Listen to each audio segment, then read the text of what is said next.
Fala pessoal, sejam muito bem-vindos a mais uma das nossas análises. Já vamos direto ao ponto, mas antes de mergulharmos nessa jornada incrível de hoje, não se esqueçam de seguir o canal e curtir a apresentação, beleza? Isso ajuda demais a gente a continuar trazendo esse tipo de conteúdo para vocês. Hoje a gente vai focar no nosso próprio lar. A Terra é um sistema vivo, incrivelmente único, e nós vamos desvendar agora por que ela é tão especial, indo bem fundo no núcleo das coisas. Olha só, o nosso grande diferencial fica óbvio logo de cara. Pensem bem, a Terra está literalmente sozinha no universo conhecido como o único planeta que abriga vida abundante e, ao mesmo tempo, possui uma superfície tectônica ativa. E o que a nossa análise das fontes de hoje sugere fortemente é que isso não é nem de longe uma coincidência. Existe uma conexão profunda, primordial e inseparável entre esse chão móvel que está bem debaixo dos nossos pés e o fato de estarmos vivos aqui para contar essa história.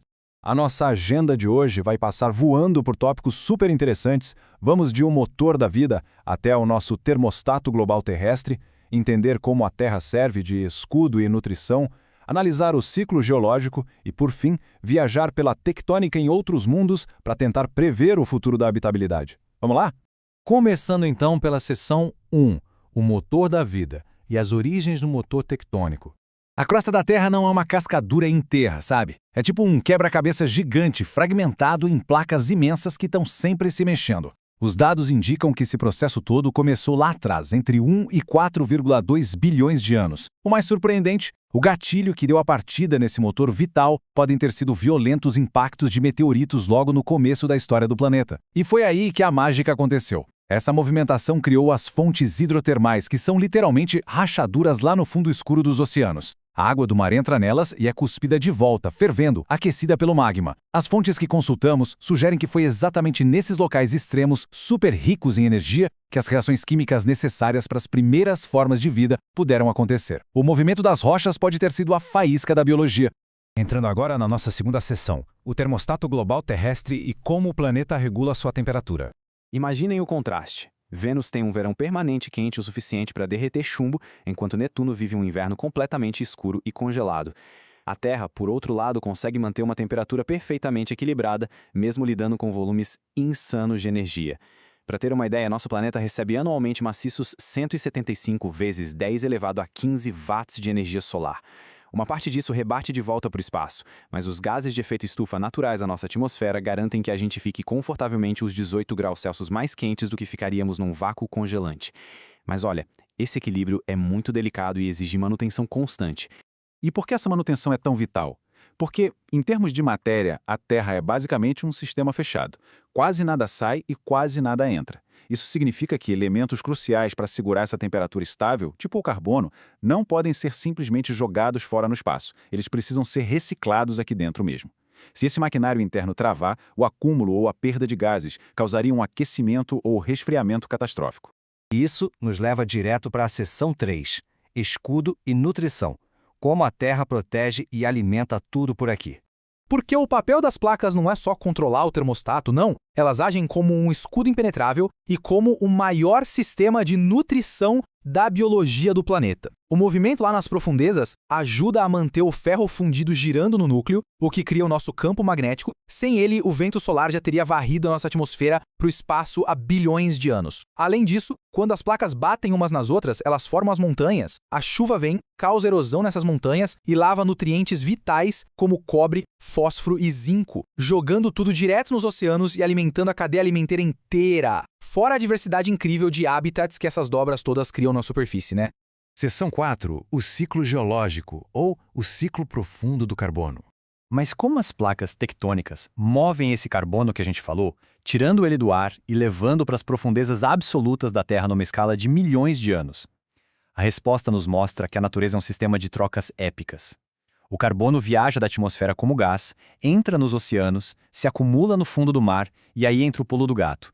Graças às zonas de subducção, a rocha que afunda arrasta esse carbono de volta lá para o manto superaquecido do planeta. A gente pode ver tudo isso como um verdadeiro balé geológico. Passo 1, a chuva dissolve o CO2. Passo 2, esses minerais lavam a terra e chegam aos oceanos, formando rochas e conchas. O passo 3 é a subducção, que mergulha todo esse material no manto terrestre. E o quarto passo super essencial é o vulcanismo, que é alimentado justamente pelo choque das placas. Os vulcões exalam o carbono de volta para os céus e o ciclo recomeça. O motor simplesmente não para. E é nesse ponto que as fontes nos trazem para o debate climático atual. O material que avaliamos nota que os relatórios do IPCC, o painel intergovernamental sobre mudanças climáticas, afirmam fortemente que as emissões antropogênicas, ou seja, geradas pela atividade humana, são a principal causa do aumento recente do carbono e do aquecimento. Em contrapartida, certas correntes da literatura geológica enfatizam a importância de avaliar a Terra como um sistema complexo, com ciclos climáticos históricos variados de longuíssimo prazo, sugerindo que o planeta tem mecanismos próprios de adaptação e captura. A interpretação de todas essas escalas de tempo varia entre as disciplinas científicas. Como não há um consenso unificado em todo o material avaliado, a nossa função aqui é relatar isso de forma puramente neutra, mostrando como essas engrenagens são complexas. Passando agora para a seção 5, tectônica em outros mundos, olhando bem além da Terra. Para entender a nossa própria raridade, a melhor coisa é comparar a Terra com os vizinhos. O que acontece quando os ingredientes tectônicos dão errado lá fora? Vênus é um exemplo ao mesmo tempo assustador e fascinante. Hoje é um pesadelo de calor com uma atmosfera esmagadora. Mas as fontes mostram que o Vênus primitivo pode sim ter tido placas ativas e quem sabe até vida microbiana. Só que o planeta esquentou tanto com o tempo que os elementos que garantiam a fluidez interna secaram. O movimento tectônico paralisou, sem a reciclagem constante, o clima entrou em colapso total. Agora, se formos muito longe, tipo para o exoplaneta LHS 3844b, o cenário é bizarro. Diferente do movimento global das nossas placas, esse exoplaneta não tem atmosfera nenhuma. Isso causa uma diferença de temperatura tão imensa entre o lado virado para a estrela dele e o lado escuro, que chega a alterar totalmente a dinâmica do fluxo do magma interno. O resultado? Um lado do planeta ferve com uma atividade vulcânica caótica, enquanto o outro lado fica numa calmaria congelada absoluta. Voltando para mais perto de nós, Marte traz uma pista diferente. Imagens de satélite revelaram que Marte tem um estágio bem primitivo de blocos tectônicos. É como se a crosta de lá fosse uma casca de ovo rachada protegendo o planeta do magma. Existem zonas vulcânicas alinhadas com um movimento geológico lento, porém de alta magnitude.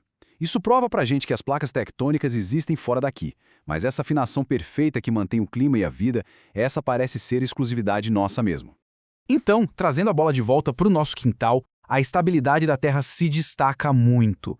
Em contraste com os extremos de Vênus ou desse exoplaneta distante, a nossa habitabilidade conta com a ajuda dessa passagem lenta e constante do tempo geológico. Com o ambiente perfeito, o planeta consegue fixar com segurança quantidades gigantescas do excesso de carbono em rochas e em recursos como carvão e hidrocarbonetos, escondendo tudo isso muito abaixo da superfície ao longo de milhões de anos. E finalmente chegamos à seção 6, o futuro da habitabilidade, a assinatura planetária definitiva. A gente precisa realmente mudar a nossa visão. Placas tectônicas não são só máquinas de fazer terremotos. Elas são o coração pulsante que permite que um corpo rochoso seja um oásis biológico por bilhões de anos. A lição mais impactante do material de hoje é justamente essa: a habitabilidade não é permanente. Olhando para Vênus, a gente percebe que planetas podem entrar e sair desse estado. Tudo vai depender da saúde de seus motores tectônicos internos, que é o que dita quando o mundo vive e, possivelmente, quando a vida lhe perde as condições de continuar existindo. E para fechar, eu deixo essa provocação com vocês. Se uma superfície dinâmica e em constante movimento é o grande pré-requisito escondido para suportar vida complexa, será que, ao buscar sinais nas estrelas, a gente não deveria focar em encontrar um planeta onde o chão ainda sabe dançar? É algo incrível de se pensar. Espero que essa análise tenha mudado a forma como a gente enxerga o chão debaixo dos nossos próprios pés. Muito obrigado por acompanharem, continuem questionando e a gente se vê na próxima.